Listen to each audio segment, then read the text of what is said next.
Okay, so tonight we're talking about OBS. And before we get into this, a couple of things. First of all, what is OBS?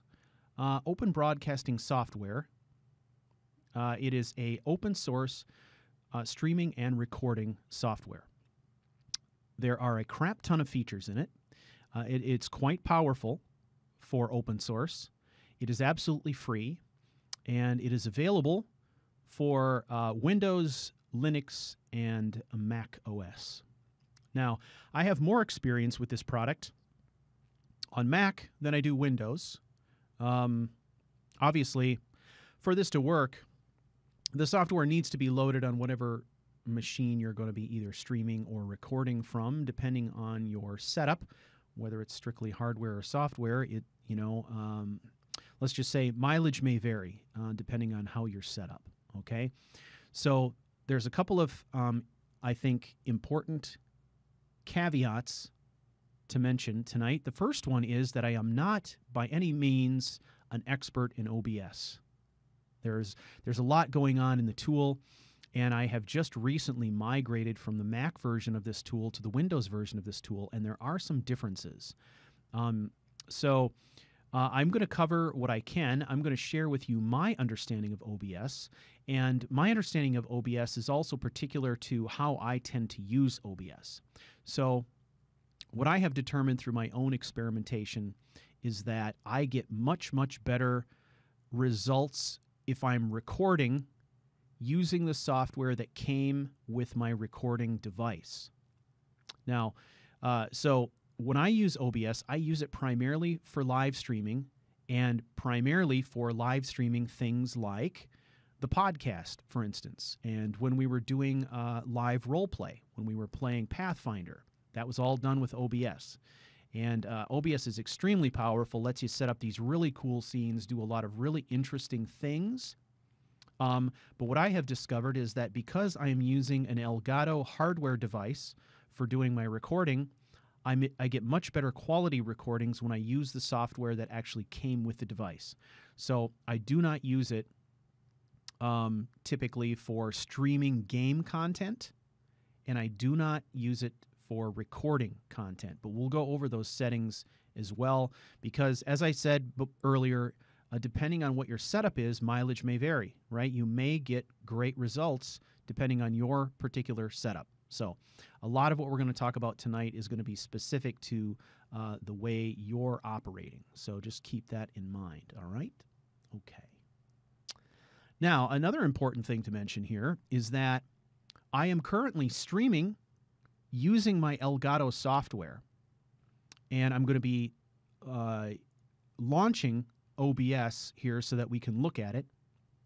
I'm not actually doing the streaming that you're seeing now through OBS. We're going to be just kind of going through OBS and looking at all the features and talking a little bit about how I set up some of the things that I do with regard to some of the more complex scenes and templates that I've used in the past. Try to give you, some idea about kind of how all that stuff works. All right? All right, excellent. Wow, we got a good crowd in here tonight. This is awesome. Yeah, cool. All right, so Open Broadcasting Software Studio. When you download this, okay, when you download this and you launch it for the first time, OBS will actually walk you through a process by which it will try to configure itself based on what it sees as the ideal settings for your particular setup, okay?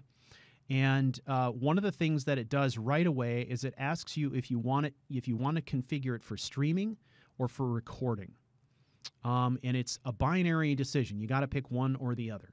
So I would think about that going in, figure out what you're going to use it primarily for. If you're going to use it for recording, let it go through its recording setup process. It'll ask you a few questions. You can answer those questions. And what you should come out with in the end are settings that are pretty damn close to what you actually need. Then you can kind of go through and tweak. All right. And we'll talk a little bit about some of that stuff here coming up. But this is what the primary interface looks like. Okay. There are basically two modes here. What we're looking at now is standard mode, and if we had a scene set up, we would see that scene loaded here. Okay.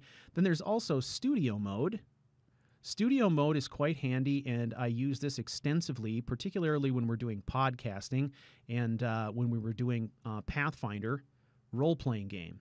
What this does is it gives you two panels, one that shows you the panel that is currently live, and the panel on the left is going to show you the next scene that you have queued up.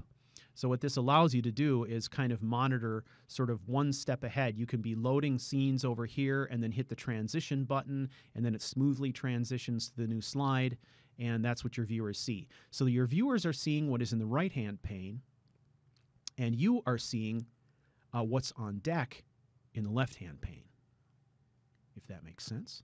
All right. So let's go back to regular mode here. We'll probably take a look at studio mode again here shortly. All right. So before we get going here, let me quickly turn off this Doomafodger. Okay. So essentially scenes in OBS are set up almost like PowerPoint slides. You can kind of think of them almost like PowerPoint slides, really. And what we're going to do is, you know, kind of take advantage of this idea of being able to create overlapping layers to essentially create kind of an effect, if you will. So on the left-hand side here, you can see this little box that says scenes, and then inside each scene, we can create sources. All right? So let's just imagine, for example, that I'm going to do a podcast, right? So I'm going to call this scene. What I'll do is just rename it. I'm going to call it CC for Character Crusade, and I'm going to call it Lobby. All right? This is going to be the slide that all of my viewers see when they initially come onto the stream. This is the lobby slide. This is where maybe there's some music playing, there's some imagery going on, stuff like that. This is basically kind of what you see now when you come into my streams 15 minutes before we get started. Usually it's got just something to look at, some information about when we're going to get started, and maybe some music, okay? And so what we're going to do is we're going to create a series of scenes over here, and what I like to do is I like to label them according to what it is I'm broadcasting at the time. So if it's Character Crusade podcast, I might have the Character Crusade lobby slide. I might have the Character Crusade intro slide, a Character Crusade Patreon slide where I would give credit, you know, to Patreon supporters. And then I would have my Character Crusade main slide, which is the slide that everyone would see during the broadcast. Typically, I'd have additional slide for if we go on break, and then I would have a closing slide. And then sometimes I'll have specialized slides that I'll create as well. If we're having a guest on, I may create a customized slide that is something like CC interview, where I might have some special stuff in there, kind of identifying who the person is that we're interviewing and stuff like that. So as we're talking to this person, people who drop into the stream halfway will be able to look at the slide and see a bunch of information that tells them, you know, who it is we're talking to or what the topic is or things like that. So typically with a podcast, I'll have a handful of these different things, and then I just transition through these throughout the live stream, depending on which segment we're in, okay? So hopefully that makes sense. So let's look at this lobby slide first of all. So I've got a lobby slide. Right now it's got nothing in it. So we're going to add a source to it. We're going to click on this plus button here. And what might be kind of fun is to add a slideshow to this. Now you can see I can put in an image or I can put in a slideshow. As you can imagine, an image here, if I put this in, I can go to the source and then, you know, just navigate out to a JPEG or a PNG or something like that. The slideshow is a bit more interesting. Now you can see this is important as well now. Now that I'm creating a source, sources are reusable. So let's make sure that we give this a good name. I'm going to call this CC, and I'll call it slideshow. Again, the CC prefix is for Character Crusade, so I know exactly what this is being created for. All right. I'm going to click OK. All right. And then every single source that we create is going to have a series of options that we can choose from, okay? First thing we're going to do is we're going to add some source files in here.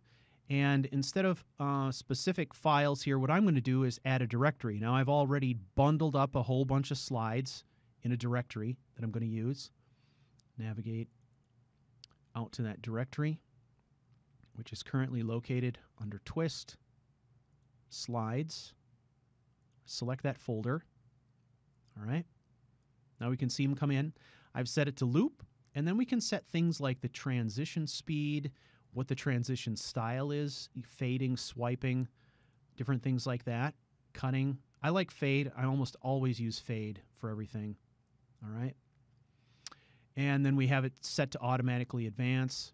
You can do a manual advance if you want to. This would make an option like this really kind of interesting for doing online presentations, stuff like that. Okay. Right. And so at this point, I'm just going to click OK. All right. So there we go. We got a lobby slide with a slideshow in it. Pretty stinking cool. All right. But that, of course, is just the beginning of what we can do. All right. So let's add some music in. So music is going to be a media source. Okay. So media source can apply to a video. It can apply to music. Let's see. I guess it'd be video, music. Imagery has obviously its own too. So this would be video sources and audio sources. So let's pick this. We're going to do like, we'll call it CC intro music. All right. Character Crusade intro music. All right. Now, got this open up here. We have another opportunity to select our properties. Okay, I'm going to browse out here, and I believe somewhere in here, I've got a broadcast. Do I have a broadcast support here? Perhaps not, eh? I do not, but it doesn't matter. I think I may have some other stuff here I can use. Look at Zatu. No. Rune Runner. No.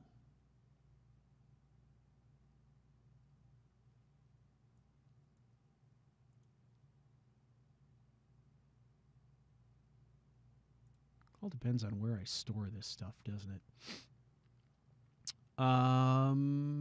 What? More slides. Yeah, typically I don't have a lot of music located on this drive, and the reason for that is I tend to play my music using my iPhone through the mixing board itself. So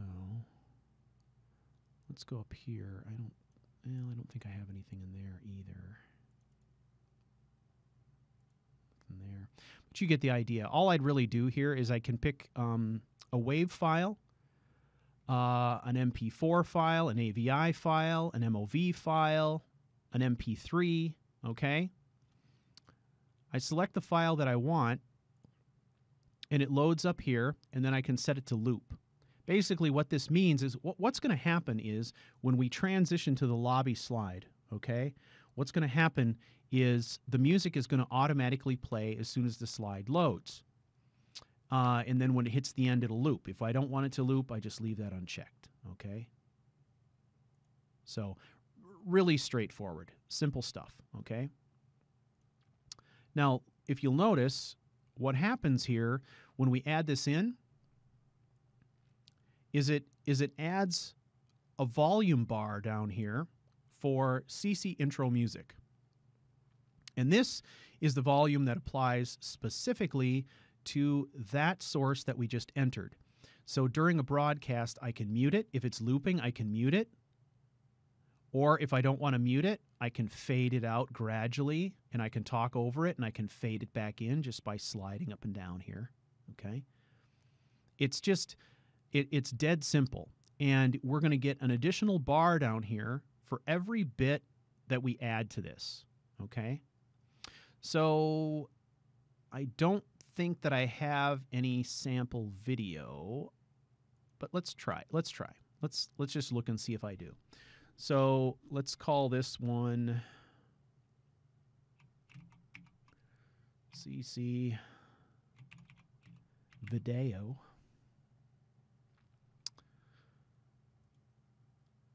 All right, now let's find something. Come on, baby. Find something.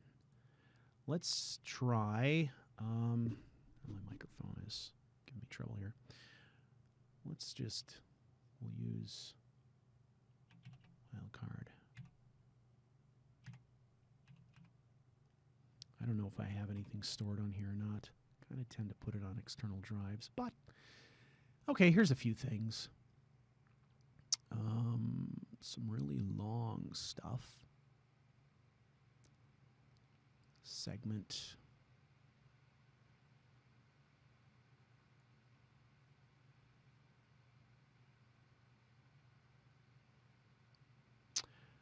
All right. So typically this is where I would put some stuff that is, you know, maybe a video background of some kind, that kind of junk. I don't know what segment 01 is, but let's just pick one of these. Okay. Not going to set it to loop because it's really long. Okay. All right. So we can see that puppy. It's playing in here now. Okay. Now, if I want it to be a full screen thing, I can do that. I can stretch it out, make it full screen. Okay. Or I can shrink it down. Now you can see this is very easy for me to control the scale of these things, and it maintains the aspect ratio if I pull from the corner. All right. Now the other important factor here is that the sources are all sensitive to the order in which they are stacked down here. In other words, they overlap each other. So the one at the bottom, slideshow, is the bottommost source. So it's displayed as a background here with the video overlaid. Okay, makes sense? All right, so you can kind of stack them up and make them overlap. Now, what's cool is if we want to, we can come in here and we can add some text. All right, so we're going to call this CC intro text. Okay, and this is actually going to pull your font selections from whatever is installed on your machine. So you install a font on your machine, it's going to be available here to select. So let's pick something interesting, eh?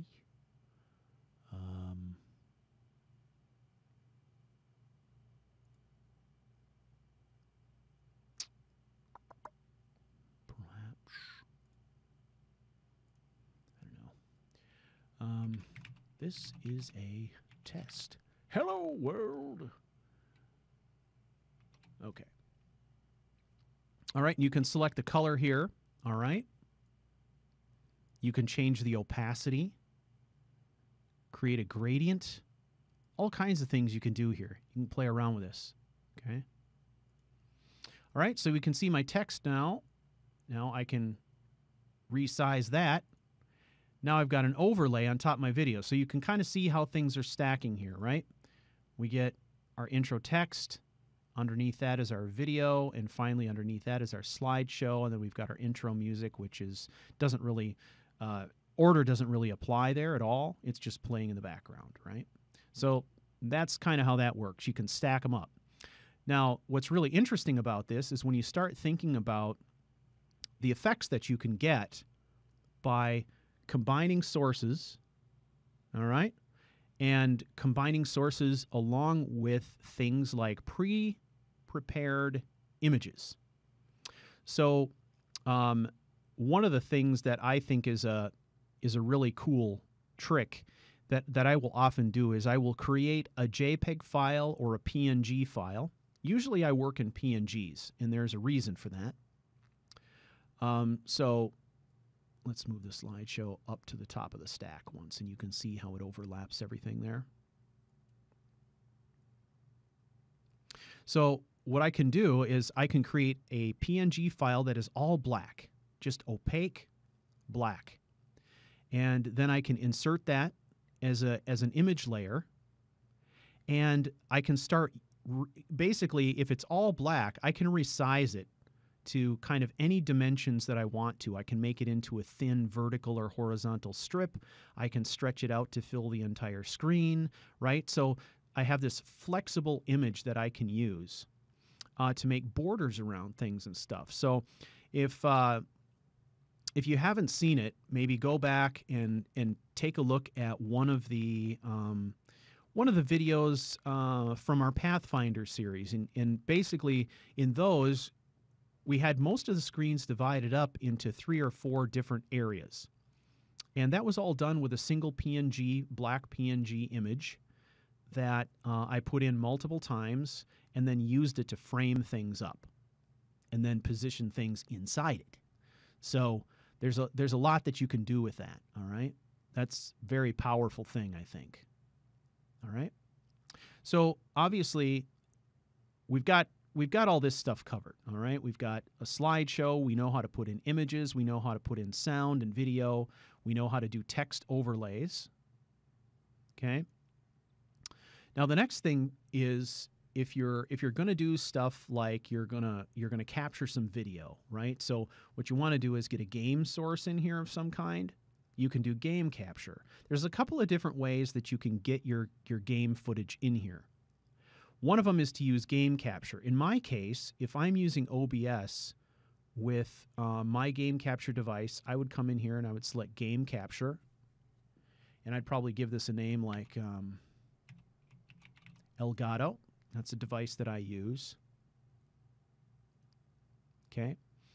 And then typically what I'm doing in my situation is I'll be clicking on this and I will select Elgato. Elgato will be shown here as an available source. Because of the way that I have this set up right now, Elgato is not available to me, all right? If you're doing something like using Bandicam or Fraps, more likely what you'll probably do is you'll come in here and maybe do something like window capture. We'll just call it window capture for now. All right. And then what you're going to do here is you are going to select the window that you want it to capture. So if you're running Fraps, you'll see Fraps listed here as one of the options that you can capture. So you can select that, and then whatever is in the Fraps window will be in this window. And then you can position this along with your other stuff, right? So if I've got this, I can move it around, okay? And I can position it with my other stuff, all right? That's kind of how that works. Okay? Now, let's, I'm going to get rid of that. So if I want to get rid of one of these sources, I'll just right-click on it here and select Remove. Right, so it's gone. Now the cool thing is, let's say I want to create another scene, okay? So I'm going to click here. We're going to do scene number 2, which for us is going to be like CC. I'm going to call it CC main. All right, so now I've got another scene. It's completely blank. Now, if I want to start adding things to this, I can click here and I can say, all right, let's go ahead and add a slideshow to this. And now what I'm going to get is it's going to show me one that I've already created. So maybe I need a new one here, but if this is a CC main, maybe I can recycle this piece that I've already created. Instead of having 500 of these things that are all individual to every scene, I can select this and say, okay, I'm going to repurpose this one. All right. Now, the thing to remember here, though, is you have to be careful about this only because if you are repurposing scenes, and if I were to come in here and make a change to this scene or this source in this scene, that is being saved, all right? So that means that this source is going to change in any other scenes that it's used in as well, okay? So just be aware of that, okay? So that's an important feature effect, I guess. All right, so that brings us to video capture device. Video capture device, this is where you're going to grab anything coming in from your webcam. Now, I currently do not have any devices connected, okay? But if I did, if I had my Logitech webcam connected, I could click this drop-down menu and I could select it, and then it would give me a little box here that has the image in it. And then I could position that around, I could change its size, I could put it inside a frame, I could do all kinds of different things, okay? Now, earlier when I was talking about PNGs and I said that I like to work with PNGs, part of the reason I like to work with PNGs is PNGs are a great image format if you want to make something that is semi-opaque. And that's one of the things that you can do in here that's really cool is you can take a semi-opaque PNG, say 50% opacity, and you can import that in here as well, and you can use it as kind of a tinted overlay that you can put on top of images and video, and then you can put text on top of it. So you can do some really kind of cool and classy looking things with that by having sort of a semi-transparent PNG background over the top of a video or image with text on top of it. That can look really nice, and it can also make kind of an interesting frame setup, stuff like that. So there's really a lot that you can do here, okay? So let's have a look here at studio mode then, all right? So what I'm seeing right now is, remember, in the right-hand pane is what people who are watching my live stream are seeing. In the left-hand pane is what I've got queued up, all right? So let's say I want to queue something else up. I'm going to select Lobby here.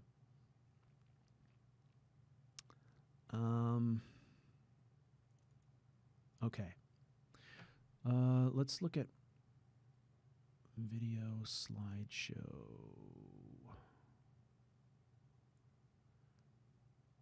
Move that back to the background. And my video, actually, it looks like my video has stopped running. I'm going to take that out.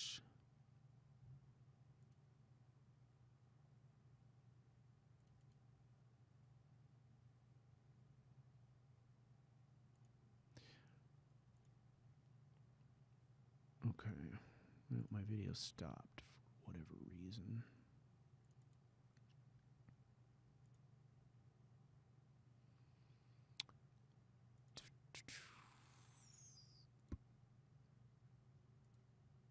Add it back in. No. It's taken out. Media source.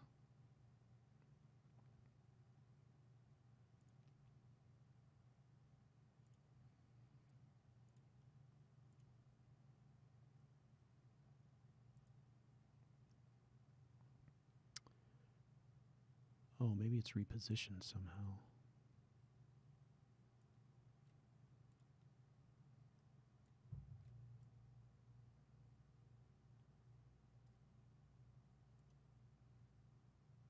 Yeah, that's weird. All right, so let's take our intro text here. I'm going to blow this up a little bit. You can see it kind of looks, the quality doesn't look great. So I'm going to come in here, we'll make some adjustments, blow it up a little bit there.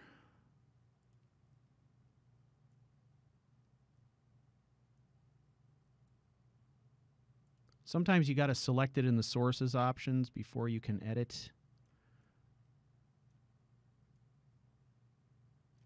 So I'm just going to size it down until it looks clean again.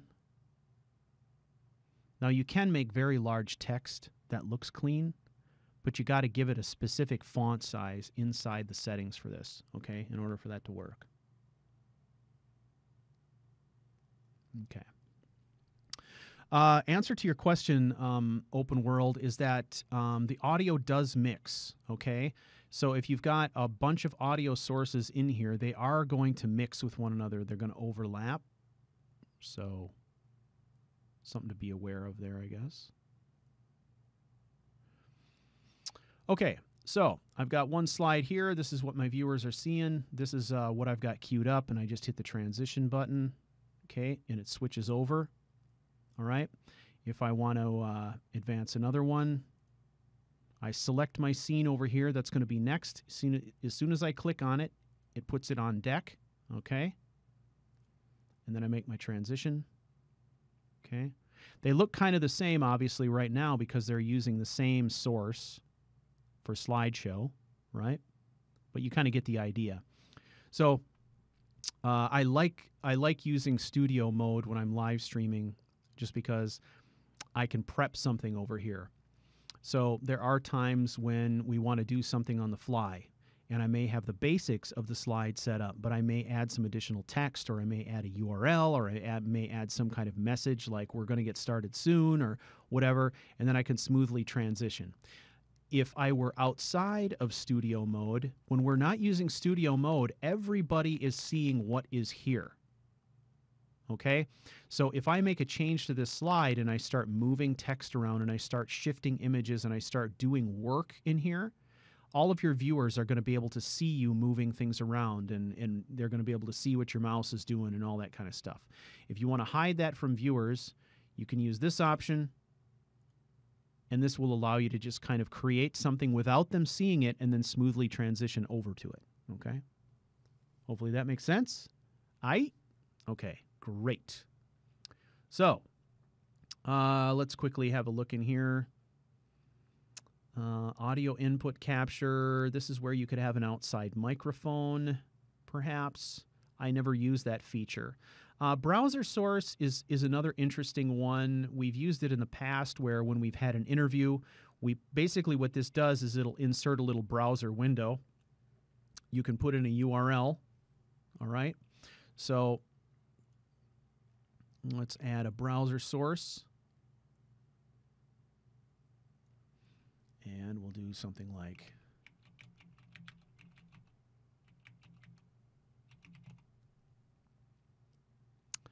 all right. So let's put that in. All right. We can see that what it is doing here is it's just loading the URL that we gave it, okay? Now we have some options on the setup for this.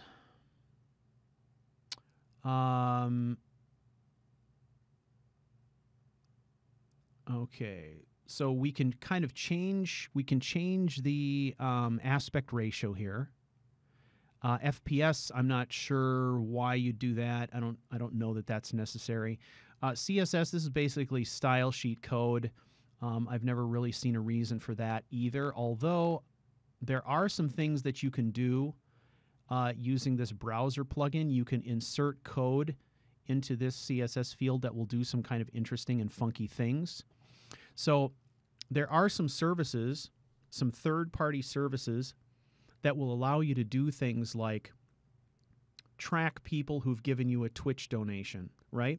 So you've seen those services before when you've been on a site, somebody subscribes to a person's Twitch channel, and then there'll be a little alarm with a little animation or something that will say, hey, thanks such and so for your support, or such and so has subscribed to the channel, and all that kind of stuff. Basically what those third-party services do is you can go to their websites and you can configure all the tools and the bells and whistles that you want, and once you have that figured out, they will generate some code. And that code is loaded into OBS typically using the browser source plugin. So you'd put in a browser source plugin, and then you'd slap in a URL with a parameter, or sometimes you'd put in a code here, right? And then you'd say, okay, great. And essentially what that would do is link that service to your display, okay? And so then once that was done, you could come in here and you could move it around and position it. So if you wanted those alerts to show up in the upper left-hand corner, you could arrange it like this to overlap, and you could size it and all that kind of stuff. And there's a number of sites out there that provide these sort of third-party tools that you can use. And essentially, you create an account there, and then link up your Twitch account, for example, to that service. And so that service is constantly monitoring your Twitch status as far as subscribers and donations and all that kind of stuff, and it's pulling that stuff in, and that service is basically allowing you to generate the codes that you need to pop them into OBS here and use that.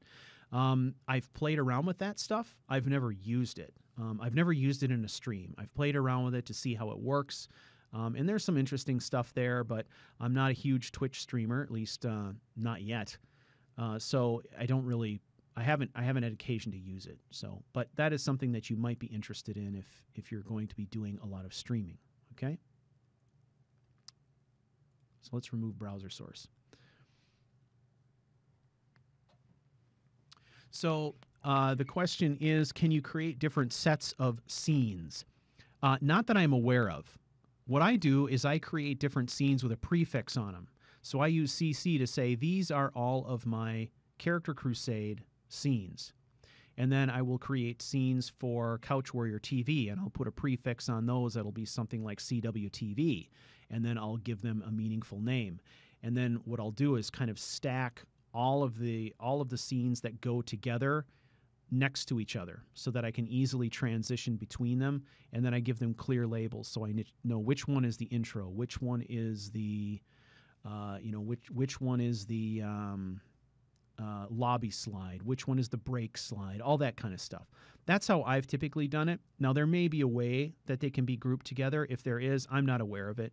I just try to create scenes that have a prefix I will recognize and then put them near each other so they're all kind of stacked up in groups. That's what I'm doing. Okay? All right, so let's take a look at our settings then. And I will tell you what I know about OBS settings, which isn't a whole hell of a lot, but some, okay?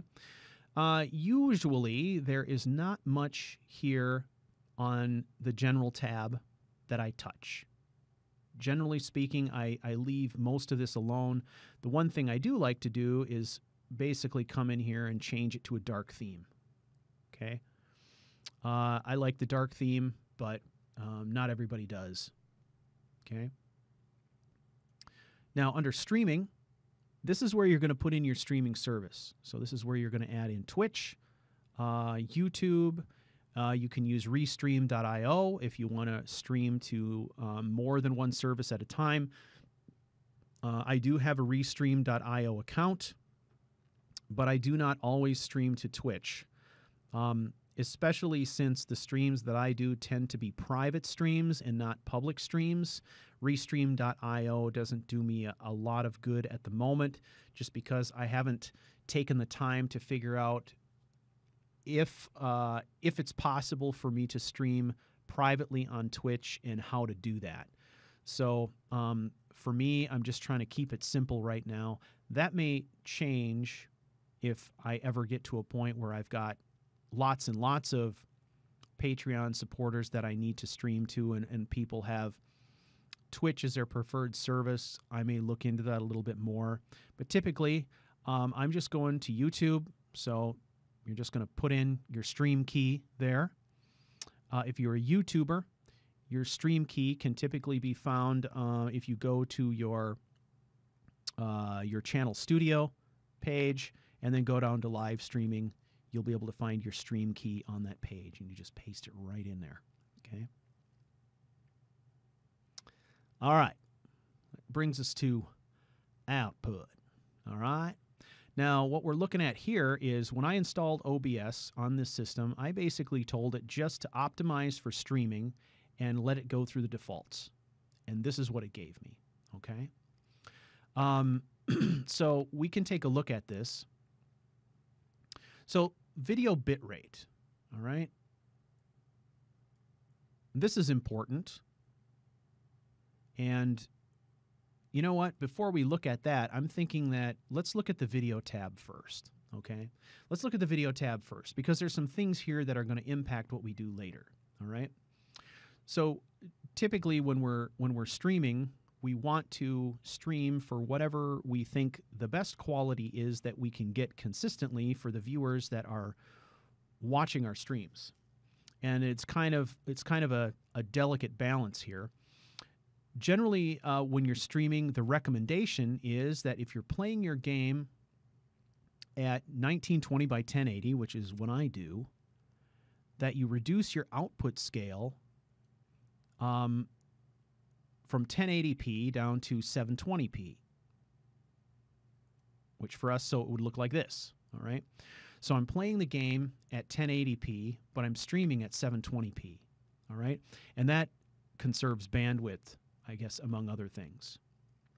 Downscale filter, the general recommendation that I've seen is to use this setting here, 32 samples, all right? And if I'm, typically what I've been streaming are games like Skyrim. In that case, I generally don't bother with 60 frames a minute. Most of the time, my machine is not able to render the game at 60 frames. So I set it to 30. All right? And so these will typically be my video settings for streaming. Okay? Now, if we go back to output, under output mode, I'm going to change it from simple to advanced. And this gives me a few more options. Okay, so now I'm looking at my streaming tab here. For me, my encoder is always set to X264.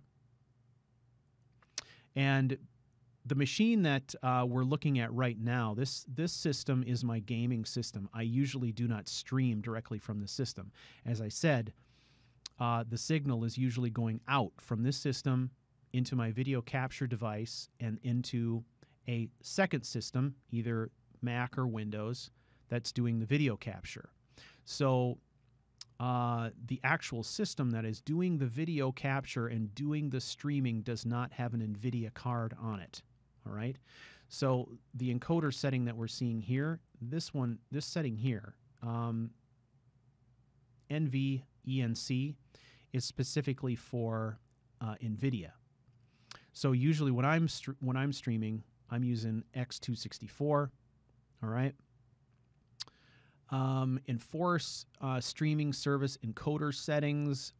You can use that if you want. I don't think it's a huge deal. This is going to be basically saying, if there are some restrictions based on the service that you're streaming through, use those by default, okay? Now, we've got this checkbox here, which is called Rescale Output. So you remember, on the video tab, we rescaled the output from 1080p to 720p. If I were to just leave my video output at 1080p, I could create a setting here that would specifically say, okay, if streaming is activated, we're going to go to 720, okay? Now, the reason that this is important is if you're going to use your OBS setup for streaming and recording, then I would recommend coming back here, changing your output setting here back to 1080p. Because what we got in here, if we're using advanced settings, is advanced settings will allow us to say crunch it down to 720p if we're streaming, but if we're recording, use it at full resolution. So if we're recording, we want full resolution, full 1080p HD if we're recording, right? If we're recording, we don't have to worry about bandwidth. What we need to worry about is storage. We need to just have enough storage space to store our raw recorded files, right? So that's what you got to worry about there. So if you're planning on using for streaming and recording, I would say leave your video setting to 1080p and do your crunching here. So basically what this is saying is that if this streaming button is activated, it's going to take the output and it's going to crunch it down to 720p. Okay? All right. So that is what you do there. Rate control, just leave it set to CBR. And then we've got bitrate. So bitrate is important and buffer size is important. So when we see 2,500 for bit rate, what that means is, so if I'm looking at my other streaming software, what it's going to tell me that this would be the equivalent of 2.5 megabits per second, 2,500. Okay, if I change it to 5,000, that's 5 megabits per second. Okay. And this is important because it's not just about the bandwidth that you have going out. What you want to try and do is you want to try, generally speaking, to stream at a fairly low bit rate, like 2.5 or 3, just because if you're streaming at that bit rate, most people, who have reasonably decent internet are going to have download capacity of maybe 5 or 6 megabits per second, something like that. You have a better chance of giving them a smooth stream with less buffering if you are streaming at a bit rate that's similar to what they might be downloading at, right? So I have an upload speed here that would probably let me stream at 10 megabits per second, but what that's going to mean is lots of buffering and potential issues for people who have a capped download bandwidth of, say, 5.0 or something like that, right? So just generally what they recommend is a bit rate of about 2,500 or 2.5 megabits per second. And the rule of thumb is that you want your buffer size to be about the same size as your bit rate. So if my bit rate is 2,500, we want the buffer size at 2,500. If we leave this unchecked, that is what OBS is going to do by default. So if I change my bit rate to 3,000 or 3.0 megabits per second, it's going to sort of automatically change my buffer size to match that. If you want to have a different buffer size than your bit rate, then you check this and you make that change manually here. I can't think of a scenario where you might do that or not. Okay. Profile and tune and X264 options, I generally leave those blank. Here under CPU usage, this is where you're going to want to make a selection based on how much load you want to put on your CPU. The more load you put on your CPU, of course, the more your system is taxed, but potentially the higher quality image you can provide viewers. Very fast, let's say the top of the scale, ultra fast, super fast, very fast, those are less processor intensive. The further that you go down to the bottom, the more processor intensive it's going to get. So if you have a system that's got a lot of CPU power but has less GPU power, maybe you want to put a little bit more load on the CPU and you set it to, say, fast or faster. But the default setting is very fast. I think that's probably decent. Most people who are streaming from the same machine that they game on have some kind of graphics processor on board that's helping lift the load, stuff like that. So I don't know. You can kind of play around with that and see what you get. Ultimately, what you got to do here is I would set up all of your streaming stuff, and then I would set your stream to private, and then I would do a whole series of tests. Make a tiny little stream, right, and monitor the stream on another screen and just see how it looks. And, tweak these settings just a little bit and try some things out. And this is the process that I went through in an effort to try to get Skyrim to look good in a stream. And I was just never able to get it to the point where I felt like I could use it. All right. And that's when I went down the road of doing some research on Skyrim and discovered there are specifically some things with Skyrim's architecture that make it not ideal for streaming if what you're looking for is really, really clean imagery. So what I discovered is that in order for me to get really clean, high-quality video for my characters, I needed to record. And that's why I kind of discontinued streaming Skyrim, just because it was apparently not possible for me to get what I wanted. So let's look at recording. So what we did here, right, is remember we set our video back to 1080p. So all the video coming in is 1080p all the time. And then under output, we said, okay, if we're streaming, let's crunch it down to 720p. Now, if we're recording, here's some things, right? First of all, you can put in here the path that you want the video to go to once it starts recording. This is where's the raw video going to go, okay? All right. So,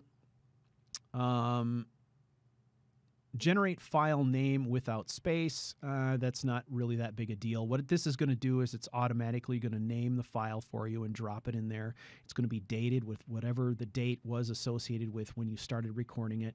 So if you're recording multiple files, you can kind of keep them separate that way. All right. Now, recording format is pretty important here. Some things to know that are particular to OBS. Typically, if people are recording, they're recording in MP4 format. At least that's the desire, right? A lot of times, the videos that we're uploading to YouTube are MP4s, stuff like that. However, OBS cautions against recording in MP4 format. They encourage you to record in FLV format. And the reason for that is that if you're recording in FLV format and OBS crashes, you will not lose your entire recording. The recording will stop at whatever point OBS crashed. If you're recording in MP4 format, OBS is not able to get gracefully out of that, and you will lose the entire file. So important to note. Now, obviously, if you're recording in FLV format, that's a huge advantage. You know, just having the peace of mind of knowing you're not going to lose the entire file if something bad happens with OBS.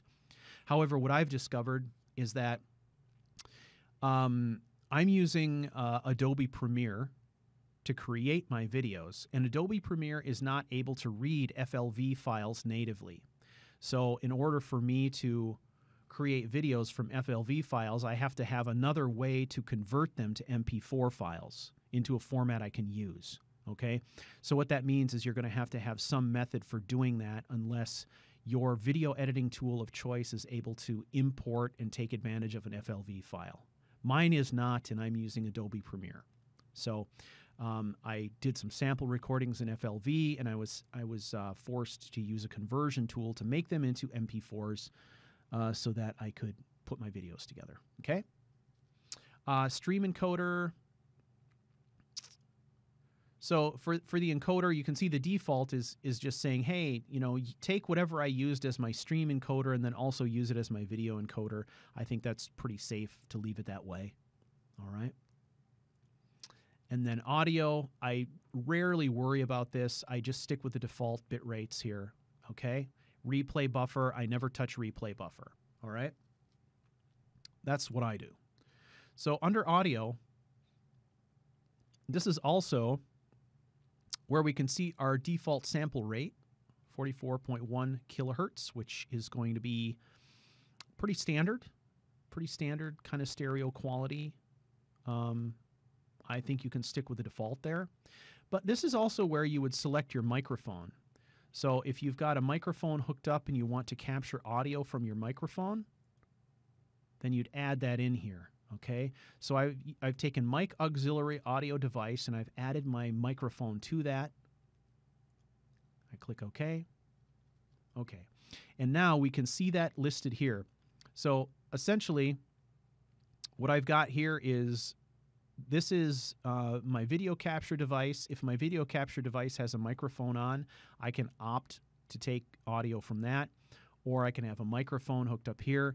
So it's what it's going to do is it's going to allow me to have, say, a stack here where I can have music, I can have video, I can have a microphone, I can have a number of different audio sources all in a scene, and I can control their volume independently. So I could put in a media file here that was background music, and I could bring its volume way down low, and then I could bring my mic volume all the way up, okay? And then if I'm getting ready, you know, and I don't want people to hear my voice yet, I can see I've got microphone here. I can mute my microphone. No one's going to hear what I'm saying, okay? So that's kind of how that works. And then I can go through slides and all this stuff. And when I'm ready to go live, bang, I turn the microphone on and now everyone can hear me. Okay. All the while I'm using these sliders to control my background music up and down and all that kind of good stuff, right? So lets you do a lot of cool things there. All right. We are almost at the end of this, ladies and gentlemen. Hotkeys, this is where you can create a bunch of custom hotkeys to do different things. So if you don't want to be doing a lot of mouse clicking, if you want to change between your slides and all that kind of stuff, you can do hotkeys. I never do hotkeys. It just, I don't use OBS enough to make that worthwhile, but that could be a real nice feature if you're doing a lot of stuff with OBS or have complex scenes. And then under advanced, all of these are the default settings that OBS set for me based on what it saw as my hardware setup, okay? So a lot of times there's really just nothing in here that I change. I kind of leave it set to the defaults. Now, one thing that is kind of important is stream delay. This is one you should pay attention to, especially if you're streaming game footage. What stream delay is going to do is there will be times when you may want to delay slightly so that there's not quite so much delay between when you're saying something and when listeners are hearing it. You can use stream delay to kind of cut that down just a little bit. It does it sort of artificially. All right. Usually I don't worry about that. If there's, a 10 or 20 second delay between the time I'm doing something and the audience is hearing it, usually that's okay.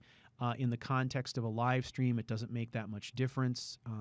In a podcast, it definitely doesn't make that much difference.